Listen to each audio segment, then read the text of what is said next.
പ്രിയമുള്ളവരെ, സുന്നി തലമുറയിലെ ഇളം തലമുറയെ വളരെയധികം സ്വാധീനിച്ച ഒരു കാര്യമാണ് 4 സുന്നി സംഘടനകളുടെ സംഗമം കോഴിക്കോട് നടന്നു എന്നുള്ളത്. പ്രൊഫൈലുകളായിട്ടും ഷെയറുകളായിട്ടും അതിങ്ങനെ കടത്തിവെട്ടി മുന്നോട്ട് നയിച്ചുകൊണ്ടിരിക്കുകയാണ് അവർ.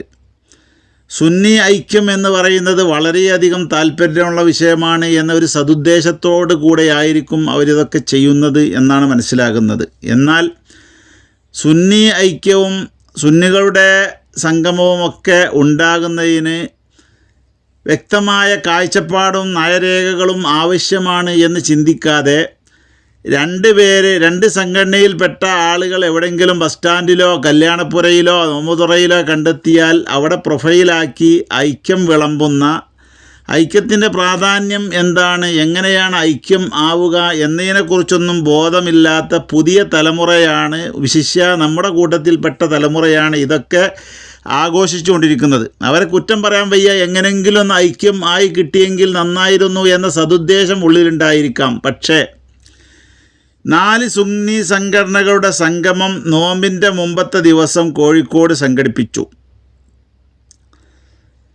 പുതിയ തലമുറ വലിയ ആവേശത്തിലാണ്. യഥാർത്ഥത്തിൽ ഈ 4 സംഘടനകൾ ഐക്യം ആകേണ്ടതുണ്ടോ, ആയിട്ട് കാര്യമുണ്ടോ, ആകാൻ പറ്റുമോ, എന്തിൻ്റെ വിഷയത്തിലാണ് ഈ 4 സംഘടനകളും യോജിക്കുക എന്നതിനെക്കുറിച്ചൊന്നും അവർ ചിന്തിക്കുന്നില്ല.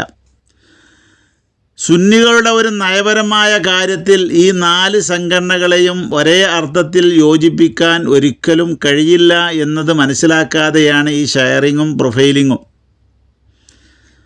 ഉദാഹരണമായിട്ട് നമ്മുടെ നാട്ടിൽ അടിവേരുള്ള 2 സംഘടന, അത് സമസ്ത കേരള ജമിയത്തുൽ ഉലമയും EK വിഭാഗം പണ്ഡിത സംഘടനയുമാണ് എന്ന് എല്ലാവർക്കും അറിയാം.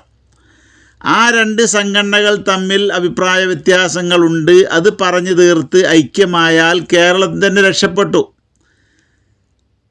അതേസമയം ആ കൂട്ടത്തിലേക്ക് വലിഞ്ഞു കയറ്റിക്കൊണ്ടുവന്ന് വണ്ടൂര് നാദാപുരം ജമിയത്തുൽ ഉലമ എന്ന് പറയുന്ന ആ പേരുകൊണ്ട് മാത്രം, അല്ലെങ്കിൽ ഇതിൻ്റെ സ്ഥാപകൻ്റെ മഹത്വം കൊണ്ട് മാത്രം ജീവിക്കുന്ന ആ സംഘടനയെ ഇതിലേക്ക് കൊണ്ടുവന്നിട്ട് അവരും കൂടി കൂടിയാലേ സുന്നികളുടെ ഐക്യം പൂർത്തിയാവുകയുള്ളൂ എന്ന് ഏതോ ആ സംഘടനയിൽപ്പെട്ട ആളുകൾ ചിലപ്പോൾ ആസൂത്രണം ചെയ്ത ഒരു പദ്ധതിയാണോ എന്ന് സംശയമുണ്ട്.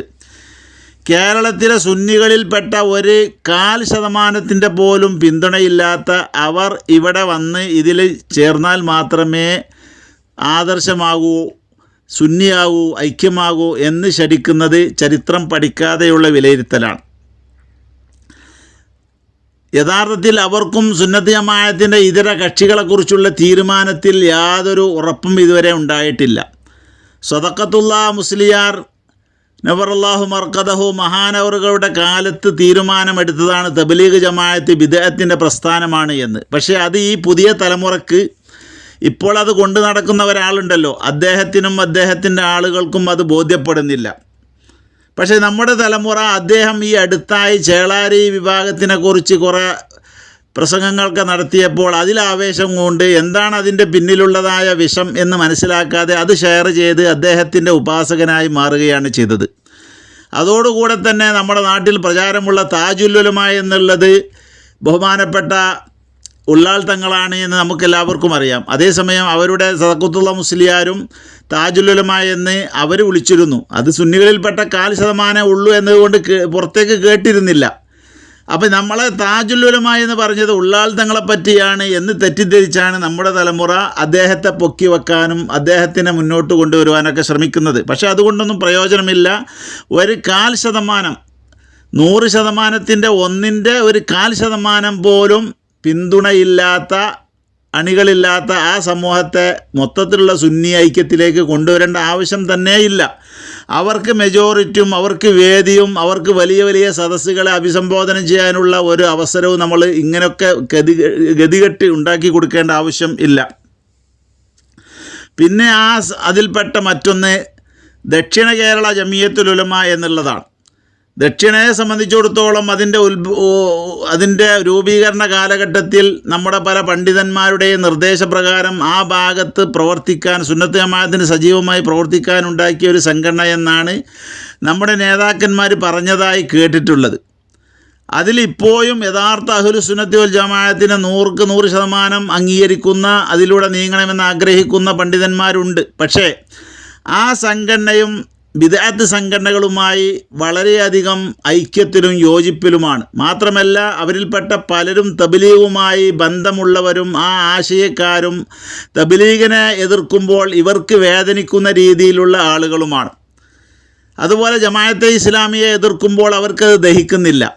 ഇങ്ങനെ ഒരു സുന്നി സമൂഹം ഒന്നിച്ചിരുന്നു കൊണ്ട് ഒരു നയം രൂപീകരിക്കുകയാണ്. ബിദ്അത്തുകാരാണ് തബ്ലീഗുകാർ, അവരുമായി ബന്ധം പാടില്ല എന്ന ഒരു തീരുമാനം ഈ 4 സംഘടനകളും കൂടി എടുക്കുമ്പോൾ ഈ സംഘടന അത് അംഗീകരിക്കില്ല.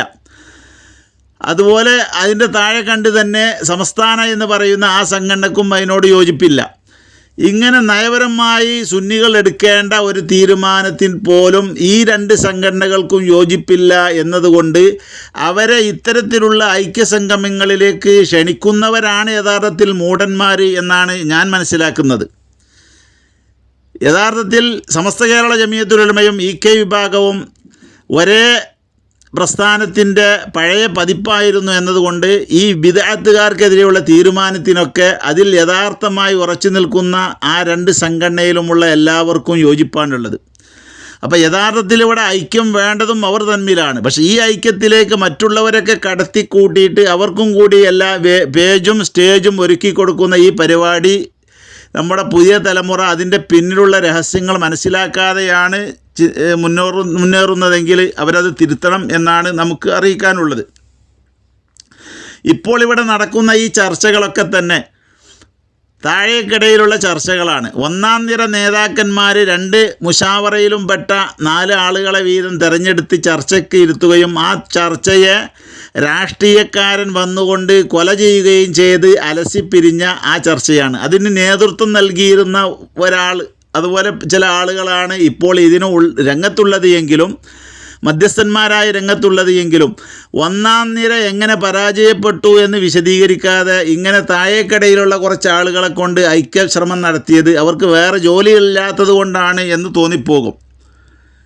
കാരണം ഐക്യ ചർച്ച മുടക്കിയ ആളുകളാണ് അപ്പുറത്തുള്ളത് എന്ന് എല്ലാവർക്കും അറിയാം. പണിയില്ലാത്ത ചിലരുടെ ടൈം പാസിന് വേണ്ടിയുള്ള ഒരു പ്രക്രിയയാണോ ഇത് എന്ന് സംശയിച്ചു പോവുകയാണ്. കാരണം ആ കാര്യത്തിന് മുന്നിട്ടിറങ്ങിയിട്ടുള്ള ഒരാൾ, നമ്മളെ മുസ്തഫ ഫൈസിയുടെ വീക്ഷണത്തിൽ സുന്നത്ത് ജമാഅത്ത് സജീവമായി ഇവിടെ EKയും AP ഉസ്താദും EK ഉസ്താദും ഒന്നിച്ചണിനിരന്നുകൊണ്ട് പറഞ്ഞിരുന്ന സമയത്ത് അതിനെ നിർവീര്യമാക്കാൻ വേണ്ടി രംഗത്തിറക്കിയ സുന്നി സംരക്ഷണ സമിതിയുടെ 2 മൗലാനമാരിൽപ്പെട്ട ഒരു മൗലാനയാണ് അതിൽ ഒരാൾ, ഇതിൽ സജീവമായി രംഗത്തുള്ള ആൾ. മൗലാനൈനിൽ ഫസാദൈനി എന്നാണ് മുസ്തഫ ഫൈസി അദ്ദേഹത്തിനെക്കുറിച്ചൊക്കെ എഴുതിയത്. അപ്പോൾ അക്കാലഘട്ടത്തിലുള്ള സുന്നി ജാഗരണത്തിന് തടയിടാൻ വേണ്ടിയും യഥാർത്ഥ സുന്നത്ത് ജമാഅത്ത് രാഷ്ട്രീയം കലർത്താതെ പറയുന്നവരെ പിന്തുണക്കുന്നതിനും പകരം അവർക്കെതിരെ സംഘടനയുണ്ടാക്കി രംഗത്ത് വന്ന് അവർക്കിപ്പോൾ മനോമാറ്റമുണ്ടായി വൈകി ഉദിച്ചാൽ വിവേകത്തിന് അപ്പോഴും സ്വാഗതം ചെയ്യപ്പെടാമല്ലോ എന്ന തത്വാടിസ്ഥാനത്തിൽ അത് സ്വാഗതം ചെയ്യാവുന്നതാണ് അങ്ങനെയാണ് എങ്കിൽ. എന്നാൽ അന്നു മുതൽ ഇന്നുവരെയും അദ്ദേഹത്തിൻ്റെ കാഴ്ചപ്പാടിന് യാതൊരു മാറ്റവും ഉണ്ടായതായി അറിയില്ല. കാരണം ഷാദുലി പള്ളി ഒരു രാത്രി കൊണ്ട് വഹാബികൾ പിടിച്ചടക്കുകയും സുന്നി പ്രവർത്തകന്മാരെ അറസ്റ്റ് ചെയ്യുകയും ചെയ്തപ്പോൾ ബഹുമാനപ്പെട്ട AP ഉസ്താദിൻ്റെ കൂടെ തിരുവനന്തപുരം പോയി അന്ന് മന്ത്രിയായിരുന്ന CH മുഹമ്മദ് കോയ എന്ന് പറയുന്ന മനുഷ്യനെ കണ്ട വ്യക്തിയാണ് ഈ ആൾ. അന്ന് CH എന്താ പറഞ്ഞത് എന്ന് ഇദ്ദേഹത്തിന് വ്യക്തമായും അറിയാം. CH പറഞ്ഞത് ആ പള്ളി സുന്നികൾക്ക് നൽകണമെന്ന് പറയാൻ എനിക്ക് കഴിയില്ല. ഏത് പള്ളിയാണ്? ഷാദുലി ഇമാം എന്ന് പറയുന്ന സുന്നികളുടെ തരീഖത്തിൻ്റെ ഷെയ്ഖിൻ്റെ പേരിലുള്ള പള്ളി. അക്കാലം അത്രയും സുന്നികൾ മാത്രം കെട്ടിപ്പടുത്ത് വളർത്തി നേതൃത്വം വഹിച്ച പള്ളി. ആ പള്ളി പൂട്ടിയിട്ട് സുന്നി പ്രവർത്തകരെ ആക്രമിച്ചപ്പോൾ ആ മന്ത്രി പറയുകയാണ്, പള്ളി സുന്നികൾക്ക് കൊടുക്കണമെന്ന് ഞാൻ പറയില്ല, അറസ്റ്റ് ചെയ്തവരെ വിടാൻ വേണ്ടി ഞാൻ പറയാം എന്ന് പറഞ്ഞു. അന്ന് തന്നെ അദ്ദേഹം ഈ രാഷ്ട്രീയ പാർട്ടിയോടും അതിനൊപ്പം നിൽക്കുന്നവരോടും എതിരായി വരേണ്ടതാണ്. അദ്ദേഹത്തിന് സുന്നി താല്പര്യം അല്പമെങ്കിലും ഉണ്ടായിരുന്നുവെങ്കിൽ. അതില്ലാതെ ഇക്കാലം അത്രയും ആ പാർട്ടിയെയും ആ പാർട്ടിയെ താങ്ങുന്ന പണ്ഡിതന്മാരെയും താങ്ങി നടന്ന ഇദ്ദേഹത്തിന് ഇപ്പോൾ പുതിയൊരു സുന്നി ശഹവത്ത് ഇളകിയതിൽ തന്നെ ഒരു അത്ഭുതമുണ്ട്. എല്ലാവരും പറയാതുള്ളതുപോലെ തെറ്റുതിരുത്തി വിവേകം വൈകി ഉദിച്ചാലും സ്വാഗതാർഹമാണല്ലോ എന്ന നിലക്കെട്ടുണ്ടെങ്കിൽ നമുക്ക് സ്വാഗതം ചെയ്യാം. എന്നല്ലാതെ വേറെ ഒന്നും ആ ഇറങ്ങിയ ആളുകളിൽ നമുക്ക് മാറ്റം കാണാൻ കഴിയുന്നില്ല. പിന്നെ ടൈം പാസിന് വേണ്ടി വേറെ ജോലിയൊന്നും ഇല്ലാത്തത് കൊണ്ട് ഇതിന് രംഗത്തിറങ്ങിയ ആൾ എന്നല്ലാതെ മറ്റുള്ളവരെ കുറിച്ച് പറയാനില്ല. ഈ 4 സംഘടനകളും സുന്നികളുടെ ഒരു നയത്തിൽ യോജിപ്പിക്കാൻ കഴിയില്ല. ദക്ഷിണ കേരള ജമിയത്തുൽ ഉലമയുടെ ഒരു 70ാം വാർഷികത്തിൻ്റെ ഒരു അനുബന്ധ സമ്മേളനം എറണാകുളം ജില്ലയിൽ ഒരിടത്ത് നടക്കുകയുണ്ടായി. നമ്മുടെ SYSൻ്റെ സമ്മേളനത്തിൻ്റെ ശേഷമായിരുന്നു അത്. SYS സമ്മേളനത്തിലെ പല പ്രഭാഷകന്മാരും, പ്രധാനമായി ഇന്ത്യൻ ഗ്രാൻഡ് മുഫ്തി, സമസ്ത കേരള ജമിയത്തുൽ ഉലമ ജനറൽ സെക്രട്ടറി കാന്തപുര ഉസ്താദും ജമാഅത്തെ ഇസ്ലാമി വളരെയധികം മോശമായ സംഘടനയാണ് എന്നും മൗദൂദിയുടെ ആശയം തള്ളിയെങ്കിൽ അവരുടെ പുസ്തകങ്ങളും അവരുടെ ആ പുസ്തക ഹൗസും ഒക്കെ അവർ നിരാകരിക്കണമെന്നും മൗദൂദിയുടെ പുസ്തകങ്ങൾ പുറന്തള്ളണമെന്നും ഒക്കെ പറഞ്ഞ് അതിനെ കശക്കിയെറിഞ്ഞ് എന്നും നമ്മുടേതായ മുസ്ലിം സമുദായത്തിന് ഭരണകൂടത്തിൻ്റെ മുമ്പിൽ ഒരു വർഗീയ ചുവ നൽകിയ ജമാഅത്തെ ഇസ്ലാമിയെക്കുറിച്ച് എതിരായി പറഞ്ഞത് അവർക്ക് ദഹിച്ചില്ല. ആ കമ്മിറ്റിയുടെ ഏതോ ഒരു ഔദ്യോഗിക ഭാരവാഹി, മൂസ മൗലവി എന്നിട്ടാണ് തോന്നുന്നത്, അദ്ദേഹം പറയുന്നത് ജമാഅത്തെ ഇസ്ലാമി ഇത്തരം വിമർശിക്കപ്പെടണമെന്ന് ഇന്ത്യയുടെ ഭരണഘടന അംഗീകരിക്കുന്ന ഒരു പാർട്ടിയാണ് എങ്കിൽ അതിനെ എതിർക്കുന്നത് നബി സല്ലല്ലാഹു അലൈഹി വസല്ലം തങ്ങൾ ഇവിടെ നടത്തിയ സദാചാര വ്യവഹാരത്തിന് തന്നെ എതിരാണ് എന്ന് ആളുകൾക്ക് തിരിയുന്നതും തിരിയാത്തതുമായ കുറേ പദങ്ങൾ പ്രയോഗിച്ചുകൊണ്ട് ജമാഅത്തെ ഇസ്ലാമിക്കെതിരെ സുന്നി സമ്മേളനത്തിൽ വെച്ച് ഉയർന്ന AP ഉസ്താദിൻ്റെയും മറ്റ് പ്രഭാഷകന്മാരുടെയും തീരുമാനങ്ങൾക്കെതിരെ അദ്ദേഹം വളരെയധികം ക്ഷുഭിതനായി കണ്ടു. അത് അവരുടെ നയം തന്നെയാണ്. കാരണം വിദഅത്തുകാരായ ജമാഅത്തുകാരെയും തബ്ലീഗുകാരെയും വേദനിപ്പിക്കുന്നത് ഈ ദക്ഷിണക്കാർക്ക് പിടിക്കില്ല. അതുകൊണ്ട് ഞാൻ പറയുന്നത് ദക്ഷിണയിൽ സുന്നി ഇല്ല എന്നല്ല, സുന്നി ആശയമുള്ള പലരും അതിലുണ്ട്. പക്ഷേ ഇവരുടെ ഹൈജാക്കിന് മുമ്പിൽ അവരൊക്കെ അവിടെ താഴ്ന്നു പോവുകയാണ് എന്നാണ് മനസ്സിലാക്കാൻ കഴിയുന്നത്. അപ്പോൾ ഏതായാലും അവരൊക്കെ അഡ്രസ്സിലും മറ്റിലൊക്കെ സുന്നി എന്ന് പറയാം, ആചാരത്തിലൊക്കെ സുന്നി എന്ന് പറയാമെങ്കിലും ഒരു നയത്തിലും സമീപത്തിലും 4നും ഒരേ നയവും ലക്ഷ്യവും രൂപീകരിച്ചു കൊടുക്കുവാൻ നമുക്ക് കഴിയില്ല. അതിൽ യോജിപ്പിക്കാൻ അവരെ കഴിയില്ല. ഇനി യോജിപ്പിക്കാൻ കഴിയുമെന്ന് ആർക്കെങ്കിലും താല്പര്യമുണ്ടെങ്കിൽ അവരത് കാണിച്ച് തന്ന് രംഗത്ത് വരട്ടെ. എന്നല്ലാതെ വേദി കിട്ടാതെ അലയുന്ന, മുഖ്യധാരയിൽ എത്താൻ വേണ്ടി വെമ്പൽ കൊള്ളുന്ന അവർക്ക് നമ്മൾ പണിപ്പെട്ടിട്ട് സ്റ്റേജും പേജും ഒരുക്കി കൊടുത്തിട്ട് അവരെ കൊണ്ടുവന്ന് അവരും കൂടി സുന്നിയുടെ നിർണായക ഘടകമാണ് എന്ന് പറയേണ്ട ആവശ്യമില്ല. കാരണം തബ്ലീഗിന് കുഴലൂത്ത് നടത്തുന്ന ആ ദക്ഷിണ കേരളയുടെ പല നേതാക്കന്മാരെയും പലർക്കും അറിയാം.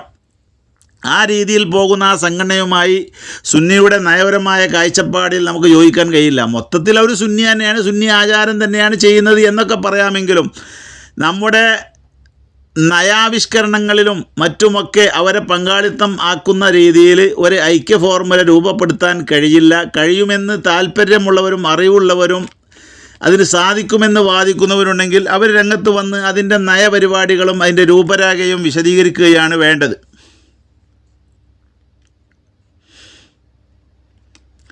മാത്രമല്ല ആ സംഘടനയുടെ ഒരു 40 അംഗ മുഷാവറയിൽപ്പെട്ട ഒരാളാണ് എന്ന് പറയുന്ന ഒരു രണ്ടാർക്കരക്കാരൻ, ഒരു സഫീഹായ ജഹിൽ മുറക്കബായ ഒരു മുസ്ലിയാരുണ്ട്. അദ്ദേഹം ഈ അടുത്ത് അവിടെ നടന്ന തബ്ലീഗ് സമ്മേളനത്തിൽ പങ്കെടുത്തു എന്നും അതിൽ വേദിയിൽ പങ്കെടുത്തു എന്നല്ല, സ്റ്റേജിലല്ല വേദിയിൽ പങ്കെടുത്തു എന്നും അതിൽ പറയുന്ന കാര്യം മുഴുവനും ഇസ്ലാമിൻ്റെ കാര്യമാണ് എന്നും 72 വിഭാഗവും നരകത്തിലാണ്, 1 സ്വർഗത്തിലാണ് എന്ന് പറഞ്ഞത് ഇവർ തന്നെയാണോ സ്വർഗത്തിലാണെന്ന് തോന്നിപ്പോകും എന്നൊക്കെ രീതിയിലുള്ള ഒരു വീഡിയോ ഇറക്കി. അദ്ദേഹം അതിൻ്റെ ആ സംഘടനയുടെ ഒരു പോഷക സംഘടനയുടെ ഒരു സെക്രട്ടറി കൂടിയാണ് എന്ന് അദ്ദേഹം അവകാശപ്പെടാറുണ്ട്. ശരി എന്താണെന്നറിയില്ല. ഇത്തരക്കാരാണ് അതിലുള്ള വലിയ നേതൃസ്ഥാനങ്ങളിൽ തന്നെ ഉള്ളത് എന്ന് പറയുമ്പോൾ ഇവർക്കുള്ള സുന്നി എന്താണ്? മാത്രമല്ല അദ്ദേഹം പലപ്പോഴും വീഡിയോ ഇറക്കുമ്പോൾ സുന്നി ഐക്യമല്ല മുസ്ലിം ഐക്യമാണ് വേണ്ടത് എന്നാണ് പറയൽ. വഹാബികളെയും മുജാഹിദുകളെയും തബ്ലീഗികളെയൊക്കെ കൂട്ടിയിട്ടുള്ള ഐക്യമാണ് കാലഘട്ടത്തിൻ്റെ ആവശ്യം, സുന്നി ഐക്യം അല്ല എന്ന്. ഈ രീതിയിൽ സുന്നി ഐക്യത്തിന് തുരങ്കം വെക്കുന്ന വലിയ നേതാക്കന്മാരെ പേറുന്ന ആ സംഘടന നമ്മുടെ സുന്നി കാഴ്ചപ്പാടിൽ യോജിച്ചു വരുമെന്ന് ആരെങ്കിലും ധരിക്കുന്നുണ്ട് എങ്കിൽ അത് വെറുതെ ഒരു ധാരണ മാത്രമാണ് എന്നാണ് അത്തരക്കാരോട് പറയാനുള്ളത്. ഇവിടെ ജനങ്ങളുടെ അടിത്തറയുള്ള രണ്ട് സംഘടന സമസ്ത കേരള ജമിയത്തുൽ ഉലമയും ഇ കെ വിഭാഗവുമാണ്. അവർ ഐക്യപ്പെടാനുള്ള ശ്രമങ്ങൾ ഒരുപാട് നടത്തി. ആ ശ്രമത്തിനൊക്കെ രാഷ്ട്രീയക്കാരൻ്റെ വലിയ തമ്പുരാന്മാരിൽപ്പെട്ട രണ്ട് പേരും ഒരേ സ്വരത്തിൽ തടസ്സം നിന്നതുകൊണ്ടാണ് അത് അലസിപ്പോയത്, അല്ലെങ്കിൽ എവിടെയൊക്കെ എത്തുമായിരുന്നു. അപ്പോൾ അത് ഇനിയും യോജിക്കാനുള്ള, ഈ രാഷ്ട്രീയക്കാരെ മാറ്റി നിർത്തി പണ്ഡിതന്മാർ മാത്രം രംഗത്തിറങ്ങി അത് യോജിപ്പിക്കുവാനുള്ള വല്ല ശ്രമങ്ങളും ഉണ്ടെങ്കിൽ അത് സ്വാഗതം ചെയ്യേണ്ടതും കാലഘട്ടം ആവശ്യപ്പെടുന്നതുമാണ്. ഇങ്ങനെ എല്ലാ കാലഘട്ടത്തിലും അനൈക്യത്തിൽ നടക്കേണ്ടവരല്ല, ഒരേ വിശ്വാസമുള്ളവരാകുമ്പോൾ. ചില കാഴ്ചപ്പാടുകളിലൊക്കെ ചില വ്യത്യാസങ്ങളുണ്ടെങ്കിലും അവിഭക്ത സമസ്തയുടെ ആശയത്തിൽ യോജിക്കണം എന്ന ഒരു തീരുമാനത്തിൽ രണ്ടും ഐക്യമാകുന്നതിനെ എല്ലാവരും അനുകൂലിക്കും. ആ ഐക്യം കൊണ്ട് മാത്രമേ പ്രയോജനമുള്ളൂ. ആ ഐക്യത്തിൻ്റെ ഭാഷയിലേക്ക് മറ്റ് രണ്ട് സംഘടനകൾക്കും വരാൻ കഴിയില്ല. അതുകൊണ്ട് അവരെ വിളിക്കേണ്ട ആവശ്യമില്ല, അവർ അവരുടെ രീതിയിൽ ഹയാത്തായി ഇങ്ങനെ പോയിക്കോട്ടെ എന്ന് മാത്രമേ നമുക്ക് പറയാനുള്ളൂ. അപ്പോൾ ഈ ഐക്യശ്രമം നടക്കട്ടെ. എല്ലാവരും ഇങ്ങനെ തുള്ളിച്ചാടുന്ന 4 സുന്നി സംഘടനകളുടെ ആദർശ സംഗമം എന്നുള്ളതിന് ഇങ്ങനത്തെ വലിയ പുരോഗതിയും വലിയ പ്രചാരമൊക്കെ നടക്കേണ്ട ആവശ്യമില്ല. നമ്മുടെ സംഘടനയുടെ പ്രതിനിധിയും അതിൽ പങ്കെടുത്തിട്ടില്ലേ എന്ന് ചിലർ ചോദിക്കും. ഒരു ഐക്യത്തിൻ്റെ ശ്രമം നടക്കുമ്പോൾ നമ്മളതിന് പാരയാകാറില്ല. അതുകൊണ്ട് നമ്മുടെ സംഘടനാ നേതാക്കന്മാരും അതിൻ്റെ പ്രതിനിധികളെ അയച്ചു കൊടുത്തിട്ടുണ്ടാകും. എവിടെ സുന്നിക്ക് എവിടെയും ഒരു ഐക്യം വേണമെന്നാണ് ആഗ്രഹിക്കുന്നത്. പക്ഷേ അതിൻ്റെ ഉള്ളിലേക്ക് ഇറങ്ങി നോക്കുമ്പോൾ എല്ലാ വിഷയത്തിലും ഐക്യപ്പെടാൻ പറ്റുന്ന ഉരുപ്പടികളല്ല ഈ സംഘങ്ങൾ എന്ന് നമുക്ക് മനസ്സിലാക്കാൻ കഴിയും. അത് ആ രീതിയിലുള്ള ചർച്ചയിലേക്ക് എത്തിയിട്ടില്ല. ഒരു സുന്നി പരിപാടി, ഒരു സക്കാത്ത് കമ്മിറ്റി എന്ന് പറഞ്ഞുകൊണ്ട് ജമാഅത്തെ ഇസ്ലാമി കൊണ്ടുവന്ന പദ്ധതിയെ എതിർക്കാൻ അതിൽ യോജിപ്പ് ഇവർക്കൊക്കെ ഉണ്ട് എന്നാണ് ഇപ്പോൾ മനസ്സിലാകുന്നത്. മനസ്സിലായിടത്തോളം അത്ര ആണുള്ളത്. ഇനി അതിനെതിരെ നീങ്ങുന്ന ആളുകൾ അവരിൽ ഉണ്ടോയെന്നറിയില്ല. അപ്പോൾ അത്തരത്തിലുള്ള എല്ലാവരും കൂടി യോജിക്കുന്ന ചില വിഷയത്തിൽ ചിലതിലൊക്കെ യോജിക്കാമെന്നല്ലാതെ അതും അവർക്ക് അഡ്രസ്സ് ഉണ്ടാക്കി കൊടുക്കാനുള്ളൊരു ശ്രമം ഉണ്ട് എങ്കിൽ ആ പരിപാടി ഉപേക്ഷിക്കേണ്ടതാണ് എന്ന് തന്നെയാണ് യഥാർത്ഥത്തിൽ 89 സുന്നികൾ കാണിച്ചു തന്ന ആ രൂപരേഖയിൽ നിന്നും നമ്മൾ വിലയിരുത്തുമ്പോൾ മനസ്സിലാക്കാൻ കഴിയുന്നത് എന്ന് ഉണർത്തുകയാണ്.